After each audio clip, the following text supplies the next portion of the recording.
What's up, you guys? This is One Classic Gamer here. Welcome you to Resident Evil 8 Village Mercenaries mode, Part 1.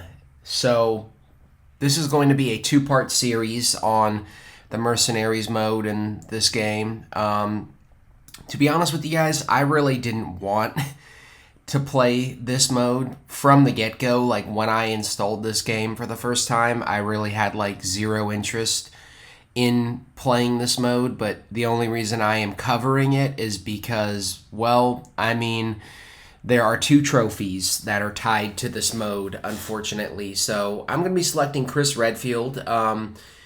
This mode is just, I'm not going to say it's bad, it's for a very specific group of people, but basically this is like a arcadey time attack roguelike mode where you have your separate areas that levels basically, and within each level there are like 3 or 4 different stages usually that you have to go through. Or rather, you do one area. Like this first area is the village, by the way, and there are 3 different levels or stages in this one area that you have to get through. So how this mode basically works, there's a lot to it. You start off with a time limit. You have to kill a certain amount of enemies, as you can see in the top left. But you only need to defeat, I believe, 15 enemies in order for the goal to spawn. The goal will pretty much take you to the end of the stage. That yellow orb that I just smashed behind us basically gives us extra time. And the way this mode works is each stage that you go through, your points basically stack, and you're working up to a very specific score at the end of the area to try and get S rank, like an S rank basically, or higher. You don't really need to go any higher than S rank, but you do need to get an S rank in every single stage in order to get the legendary cowboy trophy. And there's another trophy that I'm going to be getting in this first stage right here, which is for basically building up a combo of 30 or more. These are abilities right here. When you smash these blue orbs, these can either be like temporary abilities or permanent abilities that basically stack, and you carry them with you into each new stage. Basically, the way this mode works is obviously you want to score points. You want to score as many points as you can. So again, go ahead and smash that yellow orb to get an extra 30 seconds. And in order to get points, the best way to get points is to basically keep killing enemies and keep building up your combo meter. These other abilities that you get for smashing the blue orbs can help you achieve these higher combos, but the higher combo you can get, the more your points are multiplied basically, and you always get a time bonus every single time you get a kill basically. So yeah, I'm about to get this trophy right now. If you want to get this trophy, I would recommend just starting off with this very first level here, this first stage, to get it. If the footage looks a little bit crappy, I apologize once again. I don't know what was going on, but the last video and at least this first recording session of Mercenaries, I was having issues with my computer, or my computer was struggling because it was filled with video files. So we always have these in-between sections with the Duke. I'd recommend upgrading your pistol first. You will also pick up crystals and valuables throughout these stages as well that you can then sell to the Duke to either buy more ammo, or I usually, like I said, I choose to just fully upgrade the pistol first, and then I move down to the Dragoon, I believe is what it's called. I'm lucky because, we're basically in this video going to be playing through every single area that's required to get this trophy. But these are the easy modes. There are also hard modes to these stages too that we're going to have to get an S rank on, and those are no joke. They really, really suck and took me hours and plenty of, research that I had to do in order to master getting through some of these stages on hard mode. But easy mode is a lot easier, obviously, because the enemies go down a lot quicker. Some of them are very spongy, but as long as you work to keep your combo meter up by, constantly moving through the map, it helps to familiarize yourself with these maps, so you know where the enemies spawn, and basically you can like move through it quickly. And yeah, just remember that points, your score is like the most important thing that you want to focus on when you're doing these mercenary stages, because like I said, at the end of all of this, at the end of each area, they're going to give you another results screen, and they're going to tally up all of your points that you've earned through each individual area. Now, the thing that kind of sucks about this mode is it's very much like, the only thing I can really compare it to, because I don't really play time attack modes or, roguelike modes that much. The only other thing I can compare it to is The Last of Us Part 2 Remastered's No Return mode. Once you make it through the first stage, first level, whatever you want to call it, at that point, you're pretty much locked in to that run. So if you're on, like, the second, like, stage or area, I guess they're called areas. So what would the whole thing be called? I don't know, whatever. We'll just call this the village section, because that's exactly what it is. But basically what I was trying to say is, once you make it through the first area, the first stage, the first level, you're pretty much locked in, and you can no longer restart. If you, press the pause button and restart, it's going to put you all the way back to the beginning of, in this case, the village, levels. So you have to get them all in one consecutive run. You don't have to necessarily have every single area be perfect, as you can, you guys can see already. Several times I've lost my combo meter, because I took too long to find an enemy and kill them. I mean, the game is actually pretty forgiving. They give you plenty of time to find the enemy before your combo meter goes back down to 0. But yeah, just always be on the run, always be on the offensive here, and you don't really need to defend here, because this is casual difficulty. This is super easy. There is also a meter at the bottom. It's white right now and halfway filled. That, I believe, is your onslaught meter, is what it's called. Yeah, onslaught. When that meter fully fills up, pretty much everything, your movement, your reload speed, your damage, all of it is just amplified, basically. So you move faster, you reload faster, you do more damage, and you basically, it's a Spartan Rage mode from, it's like Spartan Rage from God of War, basically, even though they're two completely different things. But you know what I mean. It basically puts you in a, crazy overpowered state, but the meter does run out eventually over time. I use the onslaught when it seems like there are no enemies in the area, and I'm trying to keep my combo meter up, basically, and I want to rush to another part of the map. Onslaught is very, very helpful for that. My apologies for my stuttering.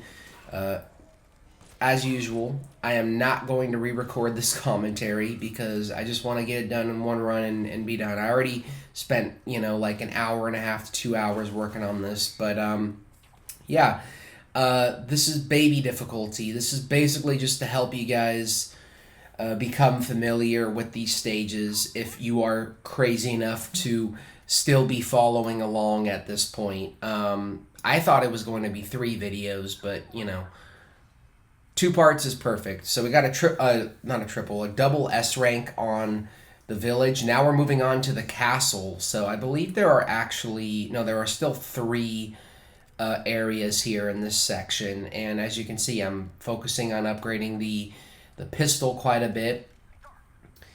And obviously, like most games and most extra modes, these areas are only going to get tougher and tougher and tougher with each area. So just be ready and know that, all of the attempts that you guys are seeing right now, these were not my first tries. Maybe the fourth area, like the last area, like the village, like the part 2, I did get the S rank on my first try, but all of these areas leading up to it, I had to restart these like runs several times to try and, gain as much, points as possible. But yeah, that's pretty much like the basics of how this mode works. Like I said, I'm not really going to go too much into the abilities or anything. And I feel like I've pretty much covered everything, at this point, how this mode works. But yeah, what do you guys think about this mode? Leave your thoughts on it in the comment section. I personally just wasn't a fan of it. Like I said, at this point, I really just wanted to be done with the game. I believe I already recorded the Shadows of Rose DLC at this point, even though that's going to be the last thing that we do in this playthrough. That's going to be about 3 to 4 parts. I don't know how long that's going to be, but I would like to do it in 3 to 4 parts. So yeah, what I mentioned earlier about the video quality being bad, if you notice screen tearing or kind of like glitch looking effects, that is not me being like extra with my editing. That is legit just my computer at the time was being weird. I recently actually finally it's been 3 years since I started recording videos like in 4K, actually 4 years now. And I freaking finally installed OBS Studio. I now finally am using OBS Studio. The last video, the trophy hunt, was basically like the debut of me using OBS. And the reasoning for that is because lately I've been having issues with my other game capture software, which is called Rec Central Express. And yeah, I've been having issues like rendering videos in 4K and everything, and then when I try to export it from the software, it always comes out looking fucking choppy and just ugly, But the great thing about OBS is like when you're recording something in OBS, as you're recording it, it is like pretty much automatically like outputting it to wherever you want it to go. So like, I don't know if it automatically is outputting it as you're recording it or if it just automatically outputs it to whatever destination you choose when you're done recording. I don't know. I literally just fucking installed OBS and started messing around with it, and I'm new to it, and I'm gonna, need to do a lot more studying because I've heard a lot of streamers and famous YouTubers complain about OBS and how they crash out sometimes because they're like, man, this software is stupid, So I really want to like learn it before I start doing like recording with it and whatnot. But yeah, my all the games that I'm like the playthrough videos that I'm working on right now, like this game, Mario and Luigi, Indiana Jones, and Silent Hill F. All of those are, have already been recorded in advance on my Rec Central Express. So all of those are going to have the older quality, and if I can even figure out how to maximize the quality even more in OBS, once these videos are all done and up on, my channel, all 4 of these games, hopefully at that point the quality will get a little bit better and won't be as bad. I've basically been using my CPU and my my actual like computer, like internal like memory and all of that to do all of my recording for the past 3.5 years, and it was fine at first when I got my computer, initially, but now it just like 3 to 4 years later, my computer is kind of starting to show its age already, and I'm regretting getting getting this freaking iMac to begin with because I should have just bought my own PC and built it. It's like, it's not even that hard. I've heard that they actually like guide you through it with instructions and like everything, for dummies like me. So yeah, OBS is different because I don't think it uses your CPU to do recording and stuff. It basically, I think it uses like, I don't know. I'm not a fucking huge tech nerd. I know certain things, that help me get what I'm trying to get done. And then, when I get those things done in videos and figure it out, then I don't really learn anymore after that. I just kind of like, whatever. So I have an ability right now where when I kill enemies with my pistol, they basically like detonate, which is kind of hilarious. And yeah, this is the first stage that's going to have like mini bosses in it. But if you use the Dragoon, then you should have no issues. I'm lucky to have Chris Redfield because, these casual modes are not as hard, but when we do these on like hard, they are actually really fucking hard. And I don't envy anyone who got this game like when it came out because they didn't have Chris Redfield. I only have Chris Redfield because it's part of the like DLC, like the Winter's expansion.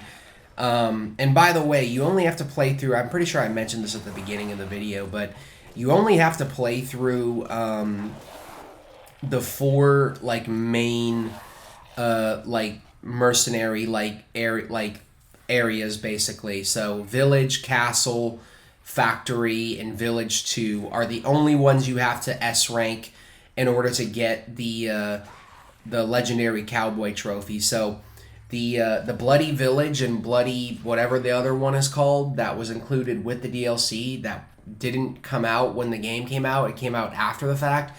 You do not have to S rank those. I actually didn't even really mess around with those that much, I think. And I mean, I did until I looked it up and realized, like, oh, I don't even need to be playing these. So you only need to S rank the 4 main, areas, basically. I'm just going to call them areas, and I'm going to call each individual encounter, like, stages, because that's what makes the most sense to me, honestly.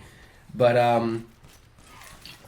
yeah, as you can see, as we're moving through each stage, they're throwing more and more enemies at us. Remember, you don't need to kill every single enemy, You only need to kill however many the game tells you to kill. Like here, they're basically telling us to kill 40.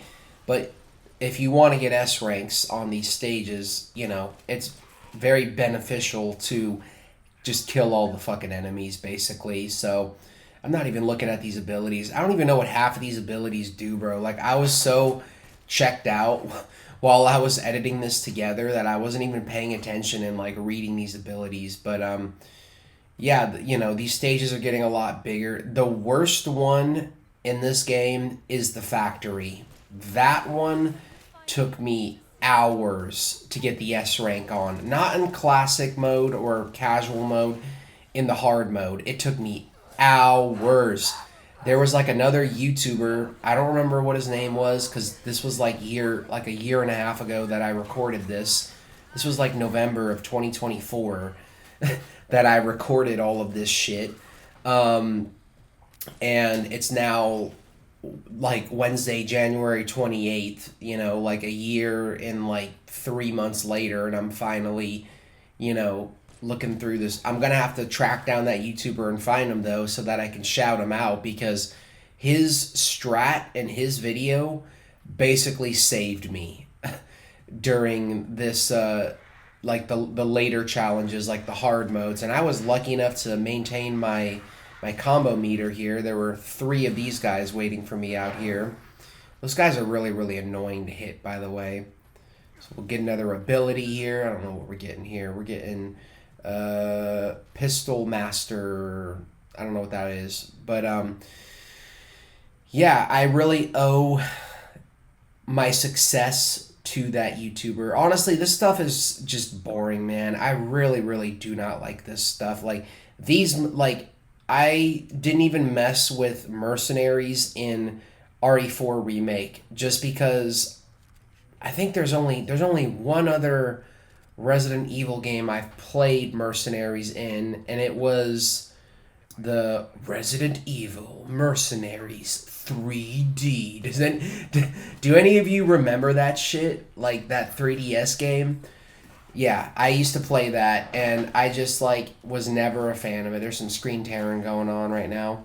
I was never really a fan of it, man. I mean, I can do extra modes. It's just like I need more of an incentive than, oh, I got S rank. Look at this flex here, do better, bitch. Like I just don't care about that. Like I've always been a single player story first guy. You guys know this, and whenever games require you to do extra shit like this, it kind of annoys me. And I was enjoying it during this first recording sesh, but like as time went on, this mode just really started to irritate me. I mean, it never got like to the points where it was like RE4 remake professional mode, like level quality or anything like it wasn't like that frustrating, but like still.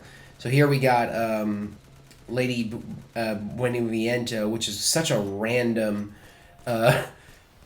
like cameo for her to appear in this level, but like I guess where else would she appear?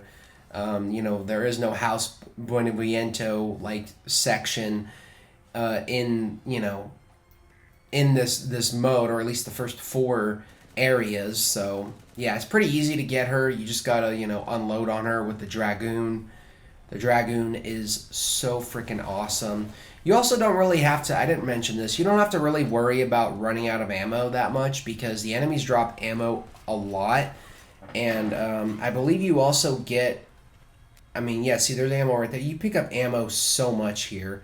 There's also abilities, I believe, that, like, probably give you, like, ammo.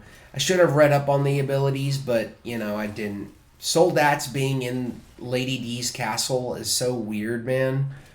It would be like having, like, a level in, like, Peach's castle, and one of the NPCs is, like, or, like, enemies is, like, or one of the NPCs is, like, a fucking, like, Koopa, dude. Like, oh, my God. I could have come up with such a better fucking comparison, dude. Like, what am I thinking? Those guys are on fire, man. Jeez, I got 30 minutes I still got to talk for. And there's the opportunity that this commentary could, like, fuck up and not record. So let me just stop this real quick to make sure that it does record. And then we can continue yapping some more. Okay, so commentary is completely fine, which means I still got 32 minutes. I almost missed this bird here. But yeah, I mean, all of these stages are basically just reusing certain areas from the base game. So, it's not necessarily the layout of the maps that's confusing. It's just figuring out where the enemies spawn. And yeah, you're going to have to play these stages a couple of times, but honestly, I don't know. Like, the easy mode is easy. Like, it's really not that bad, And I'm seriously running out of things to say. So, I figured, you know what? Since this video is going to be going up on February 20th, 9 days from now, we're getting RE9, guys. And, yeah, I am definitely going to be playing through RE9. In fact, fuck it. I'll just tell you guys right now, since I have the time to tell you guys. But RE9 is going to be the playthrough that takes this game's place once this game is over. I'm pretty sure most of you saw that coming, though, at this point. I've done nothing but upload, what's it called, like 7 videos for the past couple of days. So, I think it's a dead giveaway. I mean, I was always going to play through RE9. I'm really excited to play through RE9. I mean, except right now in present tense, like, being kind of meta here for a sec, it's not a week before RE9. It's January 28th once again. So, like, I still have to wait a month for the game to come out. By the time this video comes out, though, I'll probably, no, I'm not going to be playing it, but I'll be getting very, very close. I'll hopefully have the game pre-ordered, and I'll be able to play it. And I'm hoping that RE9 can be the first playthrough that I record in OBS and just I'm having my have my fingers crossed that the quality is going to be better. What I'm mostly looking for in the quality is smooth frame rates, and for Premiere to not give me such a hard time exporting this shit. Now, you know, I have more time to talk about this, so fuck it. I'll just bring it up. I've tried to start a playthrough for Metroid Prime 3 several times now. Like 2 or 3 times now, I've tried to start a playthrough for Metroid Prime 3.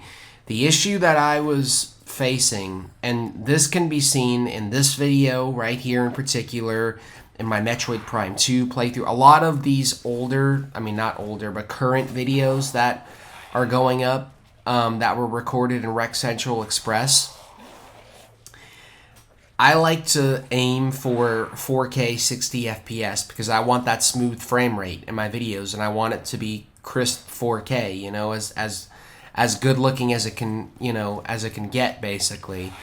The issue that I have been having, though, is that typically when you record, or when I record like a recording sesh, I sit down for like hour and a half, 2 hours, 3 hours sometimes. So it's a massive recording sesh. And the way I've been doing it for the past 3 years is every single time I'm done recording, I always export that recording sesh as a QuickTime file.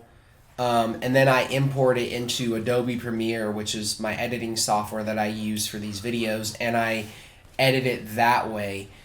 It took me a long time to figure this out, but the reason why the frame rate looks choppy is not because of the recording software, it's because of the exporting that I've been doing. When I export it from the recording software, like to my desktop as a QuickTime file, that's when it always comes out looking choppy. And there's really nothing you can do in Premiere. I mean, I remember one of my fellow classmates that I had in college, you know, that I used to collaborate with. He told me, I showed him the issue one time. He told me that it was like a time interpolation thing and that it can be fixed, but I don't really think it can be fixed because it's clear, like, when you look at the exported footage, even this footage right here in this video, I mean, I hate pointing out flaws in my videos because I already beat myself up enough, but there's clearly missing frames. Like, it's not a smooth 60 FPS. So it took me a lot of trial and error to figure out how to, like, circumvent that problem. And I did come up with a solution. Basically, the solution was to not export it from the recording software. Instead, just to double-click on the raw recording and simply move it to the desktop. And by doing that, there were no weird exporting errors where there were missing frames. It was exactly as it looked when I recorded it in the 60 FPS. You know, it looks fine, basically. The problem with that, though, is that this happened to me twice. I recorded part 1 of Metroid Prime 3, actually technically 3 times. The first 2 hours of that game. This happened to me twice without exporting it from the recording software. When I would do my thing and edit the video, no matter how much I tried to trim it down, Premiere just would not export the video for some annoying fucking reason. And I think the reason why it was doing that was, I thought initially the reason why it was doing that was because while I was recording in the software, the bit rate was at like 60, and I figure, okay, you know what, if I lower the bit rate, then it'll lower the file size, therefore it'll be less for Premiere to render, and therefore I'll be able to render these videos now with the smooth 4K 60 FPS. But no matter what I have done, no matter what I have tried, doing it that way just doesn't work. Because when you export the recording sesh into a QuickTime, I think what happens, I'm pretty sure this is what happens, it compresses that file and like shrinks it basically. And that's what causes the missing frames. So basically, I hit several dead ends trying to get this playthrough off the ground. It kind of felt like a sign to me, to be honest, because I've spent the past year, the past like year inside, not working as much, focusing more on recording and doing my videos and shit. That when I was trying to just, start a new game, Prime 3 in this case, and get it off the ground, and I kept hitting dead end after dead end after dead end, I was like, all right, man, I need to just step away from this and like take a break. But I am hoping, I've got my fingers crossed that I have figured out a solution in that OBS is going to be a much better software to do my game capture stuff in. Also, another thing that was happening, and I do think this probably contributed to Premiere not being able to render the videos or export them. Basically, every single time, I don't know why this is. I really do not know why this is. Maybe some crazy Premiere expert who is more, who is better with the software than me can explain this to me, but I'm recording the video in the capture card software. The raw file, it's 4K, it's 60 FPS. The profile is high, the bit rate is low, but the quality is still pretty much the same because it's an older game. Why is it that when I import that footage into Premiere, it automatically sets the sequence settings to 56 frames per second and not 60? Why is that? I really don't know why that happens. I have no idea. I got nothing but questions and very little answers, to be honest. But one thing I noticed, like with the Indiana Jones videos, for example, I'm going to bring up another playthrough because that game also was giving me issues in the beginning. Every single time I would start editing a new video and basically open up the sequence settings and change it to 60 from 56 frames per second, if the video itself, like the final version, exceeded a certain like time limit, like if it went above like an hour, again, just like Metroid Prime 3, my computer, the software would just force quit the application or freeze before it could finish exporting. But when I leave it, the sequence settings, at 56 frames per second, all of a sudden, now I can start exporting longer videos in Premiere. But the process of exporting the video in Premiere just takes longer. Like, I don't know, man. I'm so confused and baffled, and I've been using these softwares for years, so whatever it is, it seems like I've found a solution with the length issue, and I've hopefully found a solution with OBS, because with OBS, you don't have to export the recording session. It automatically, like when you're done recording and you hit stop, it automatically just moves it to wherever you want to move it, basically. Because I got like separate folders on my desktop for each and every single playthrough, So that's basically, in a nutshell, all of the technical issues that I've been facing and why I haven't continued with Prime 3. But I figured, you know what? Fuck it. I got other games, like these games, that I need to wrap up, so why not just take another hiatus from Prime, and give us a little bit of space between Prime 2 and Prime 3. Who's us, man? I guess us could be me and my viewers, duh. I don't even know what I'm saying sometimes, man. So our onslaught meter is fully built up now. When you use it, as you can see, it enhances pretty much everything. It's basically like giving Chris Redfield a big giant, line of fucking cocaine to snort, man. You know what? I stopped myself before I could say cocaine, but I thought it sounded so hilarious that I just said it anyway. It's like, yeah, way to save yourself from the embarrassment, only to then, embarrass yourself, man. Jeez. It's late. Please cut me some slack. I haven't paid my Premiere bill So I'm a little nervous that if I don't get this video done now, I won't be able to get it done before I go out and have to make 20 bucks in order to pay my past due bill. Yes, that's how low I am right now in life. I'm just kidding. I'm not low. Things are actually looking up. It's a new year. I've been working harder, actually making money. So, I'm proud of myself. But things could also be better too. There's always room for improvement. What am I talking about? I'm not even talking about this game, bro. Like, I haven't even been talking about this game for the past, like, 15 minutes now. It probably hasn't been that long. It's probably been, like, 10 minutes. But, yeah, I mean, I got to look at it as, like, what else am I going to be doing right now other than watching Tears of the Kingdom videos? Yeah, I don't know why I've been doing this lately, but I've been looking back and reminiscing over, I don't know where this guy came from, reminiscing over all of my, see, what the hell? He just, like, appeared again. That was so weird. I've been, like, reminiscing over my older, like, videos, like, rewatching some of my older playthroughs just to kind of see, like, how they hold up, and I am rewatching Tears of the Kingdom. Been rewatching it for the past couple of weeks. I'm on part 96 right now. Been trying to pace myself. It's,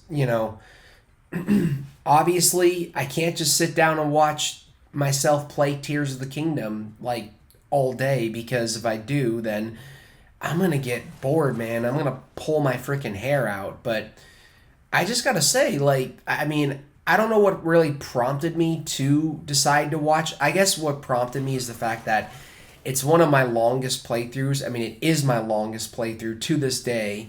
And I just wanted to watch the videos in their final, like, finished state just to see how they kind of, like, blend together and if the playthrough holds up. And I love the game, man. I really, really do. Like, I wouldn't have been able to make it all the way up to part 96 if I wasn't enjoying myself. It's like rewatching this stuff, man, like these videos of Tears of the Kingdom, it's like, it's kind of like motivated me to start working on all of these videos again in a weird way, because I'm like, damn, dude, like, looking back, I'm like, I did all of that. I did a full ass over 300 hour 140 part playthrough, man. Like, I did that, so there's no reason why you can't fucking finish up the videos that have been sitting on your computer for forever. That's basically been my, like, motivation. So yeah, I mean, I've been rewatching Tears of the Kingdom. What I really, really like the most about my Tears of the Kingdom playthrough is, like, that game is kind of just like, encourages you to really, really mess around with your abilities, and, like, Ultra Hand in particular, and, like, build stuff. That every single part is just, like, comedy, man, because it's like I'm always trying to come up with some ridiculous invention or some way to solve the puzzle, in my own way.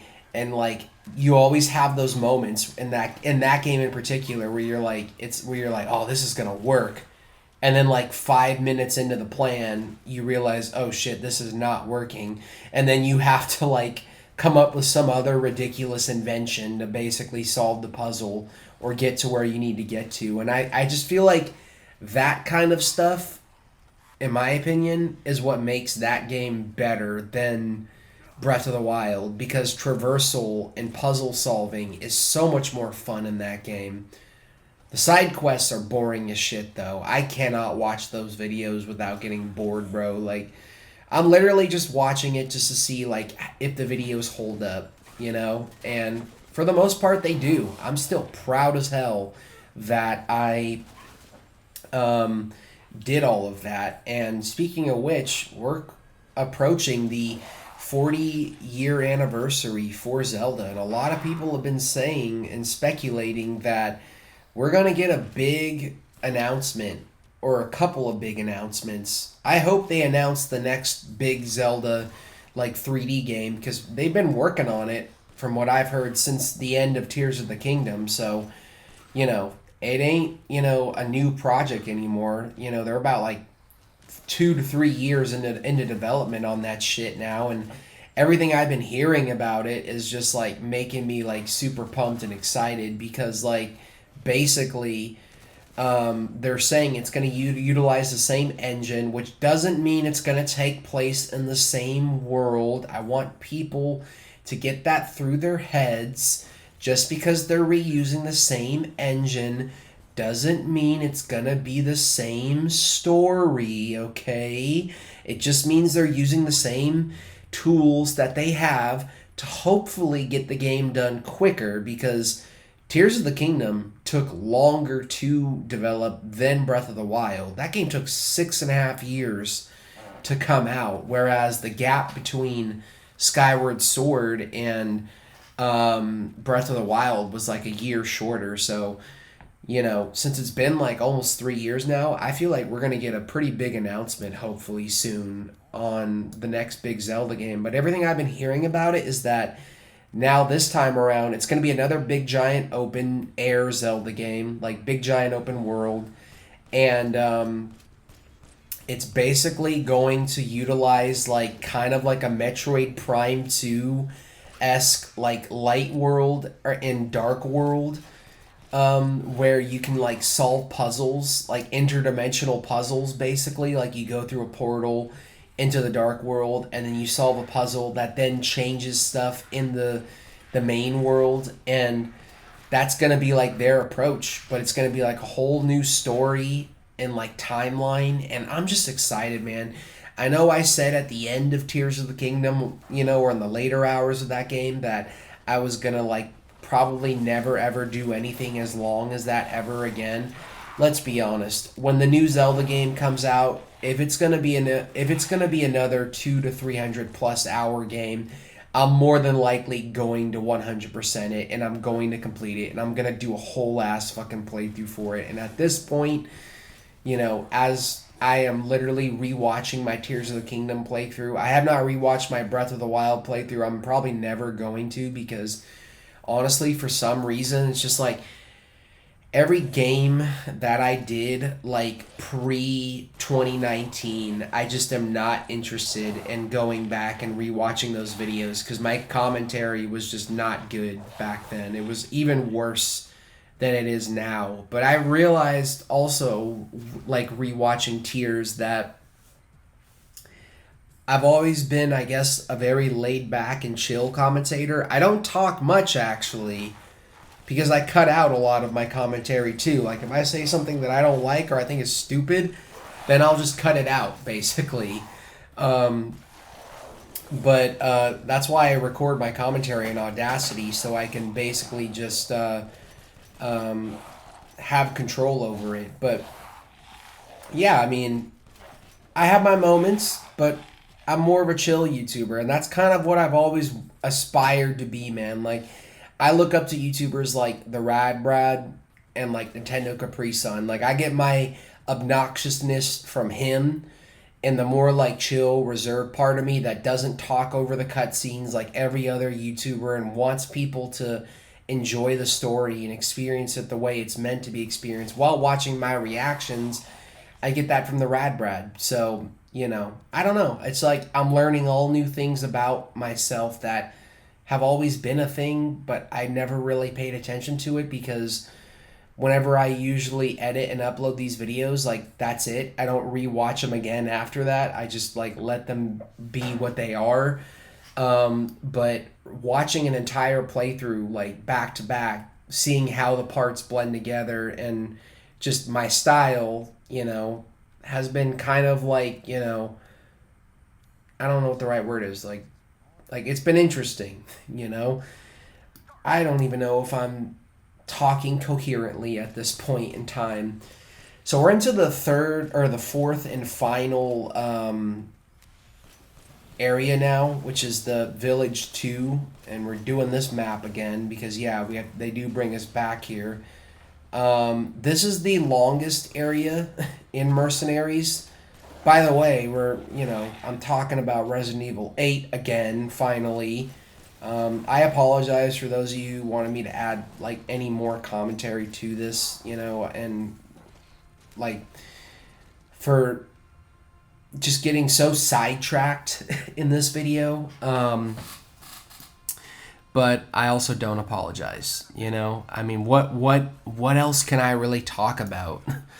I could try to guide you guys through this, but like that's what the next video is going to be for, honestly. The next video is going to be hopefully a little bit shorter because I'm going to be like blasting through these challenges. Yeah, I mean, I don't know what to say, dude. I just kind of want to get to Shadows of Rose. I mean, Shadows of Rose, dude, it's like even that, it's like people it's weird, man. Like my relationship with this game is so weird. Because I for some reason I did not like this game for the longest time. Like when I first got it, I enjoyed my first run of the game, but there were things about it that really, really frustrated me. And then Village of Shadows, just like RE4 Remake, got me so salty towards this game to the point where for a period in time, I fucking hated this game, bro, and I did not understand why people enjoyed this game as much as they do. There are so many birds up in this freaking sky, dude. Jeez.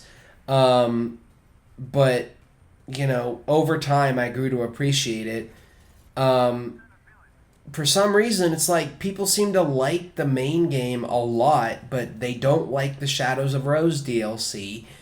And I'm kind of weird because I enjoyed the Shadows of Rose DLC more than the main story. Like I just don't like Ethan, dude. Like Ethan is not really my type of character. He's very wimpy.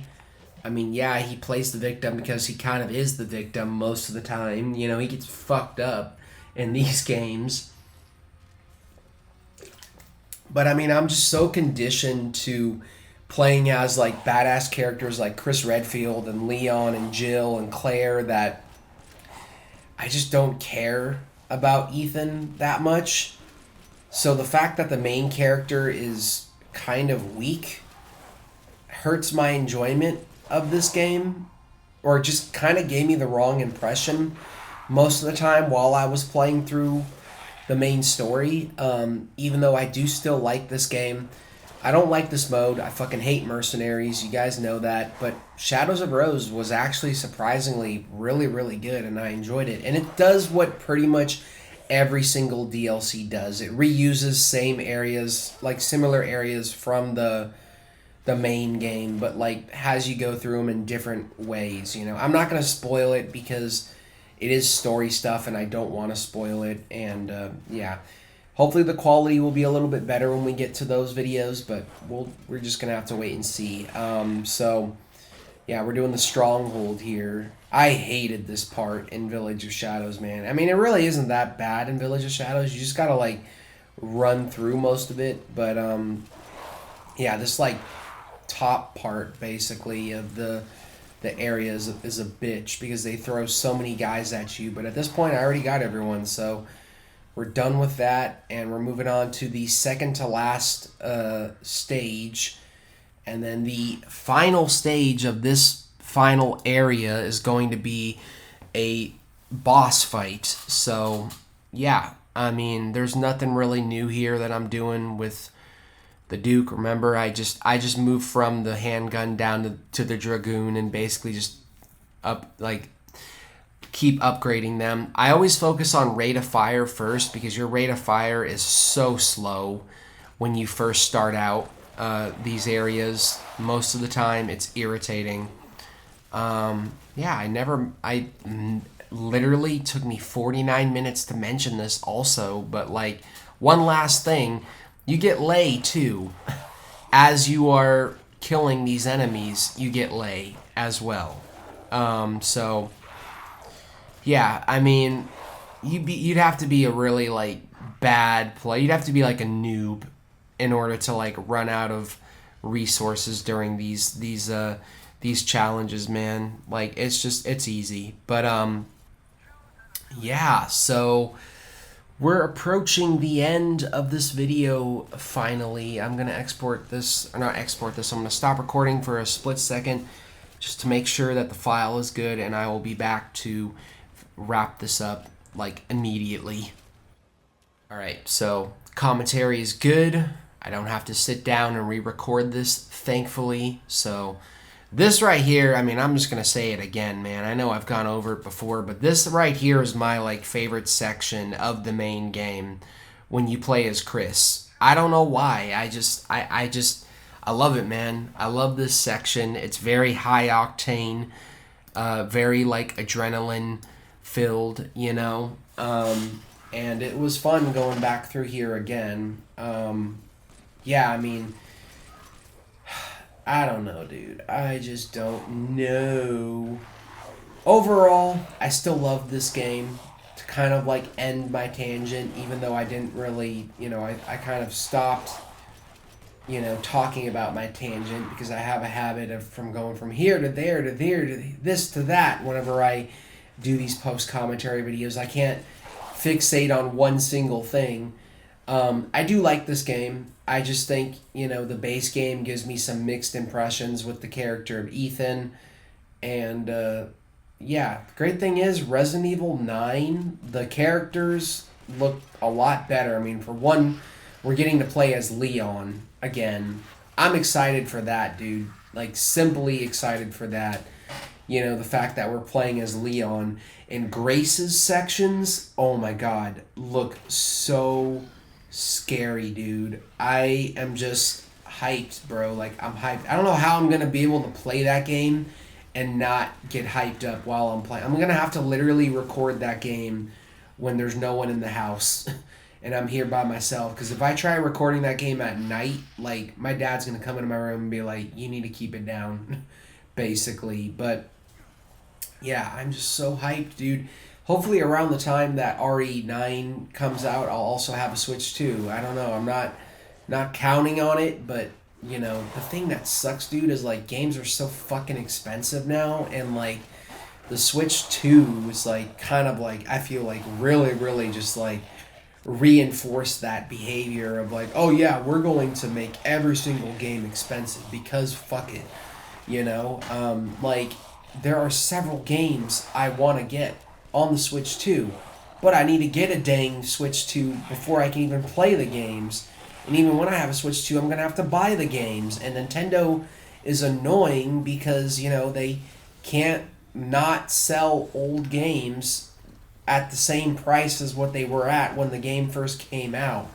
You know, like, I want to get Mario Kart World. I want to get Donkey Kong Bonanza. I want to get Metroid Prime 4.